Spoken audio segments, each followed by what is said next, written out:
एक छोटे से गांव में खेतों और जंगलों के बीच रमेश का जन्म हुआ था। गांव का जीवन सरल था, लेकिन गरीबी ने रमेश के बचपन पर एक लंबी परछाई डाली थी। रमेश का परिवार गांव के ज्यादातर लोगों की तरह 2 वक्त की रोटी के लिए संघर्ष करता था। उनका जीवन खेतों में कड़ी धूप और मूसलाधार बारिश में काम करते हुए बीतता था। अपनी तमाम कठिनाइयों के बावजूद रमेश के माता पिता ने उन्हें शिक्षा का महत्व समझाया था। उनका मानना था कि गरीबी से मुक्ति पाने का यही एकमात्र रास्ता है। रमेश अक्सर अपनी मिट्टी की झोपड़ी के बाहर बैठकर अपने भाई की पुरानी फटी हुई किताबों को पढ़ता रहता। उसकी आंखों में ज्ञान की प्यास चमकती रहती। वह उस दिन का सपना देखता था जब वह भी स्कूल जा सकेगा, लेकिन उनके घर से सबसे नजदीकी स्कूल मीलों दूर था और उसका परिवार मुश्किल से 2 वक्त का खाना जुटा पाता था। एक दिन गांव में एक नया मास्टर आया। वह एक नेक दिल इंसान था जो देश के दूर दराज के इलाकों में भी शिक्षा की रोशनी फैलाने के लिए बहुत उत्सुक था।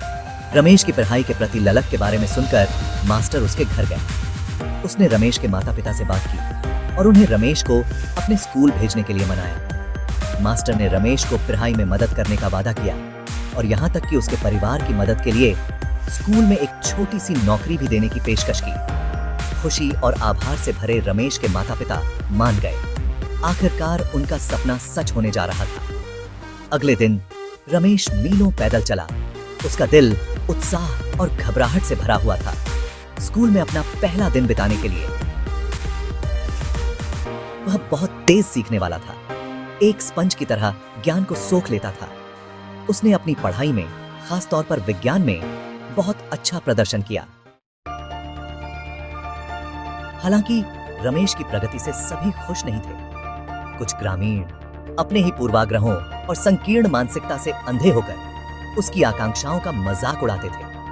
उन्होंने उसे ताना मारते हुए कहा कि एक किसान के बेटे को खेतों से परे जीवन का सपना देखने का कोई हक नहीं है। किताबों पर समय क्यों बर्बाद करते हो?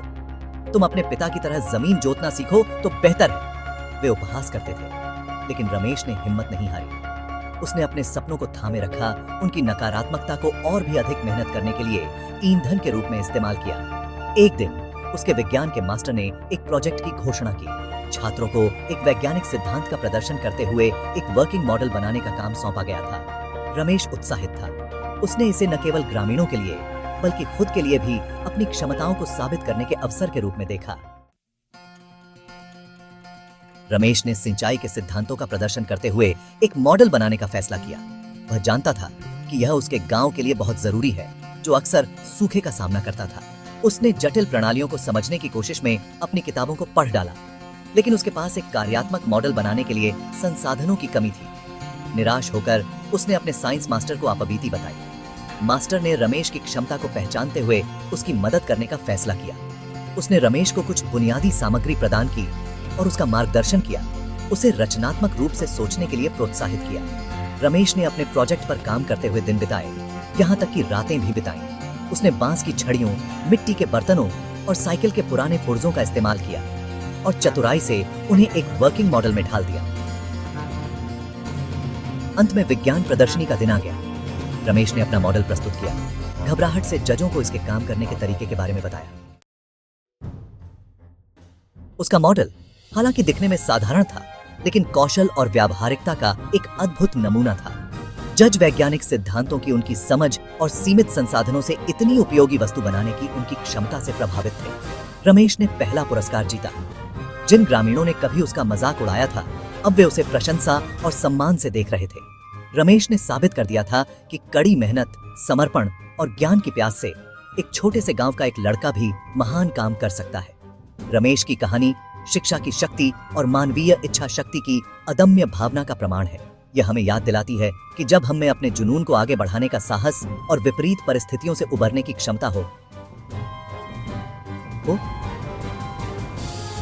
तो कोई भी सपना बहुत बड़ा नहीं होता, कोई भी बाधा बहुत कठिन नहीं होती। याद रखें, हर महान यात्रा एक कदम, आशा की एक किरण और खुद पर अटूट विश्वास के साथ शुरू होती है।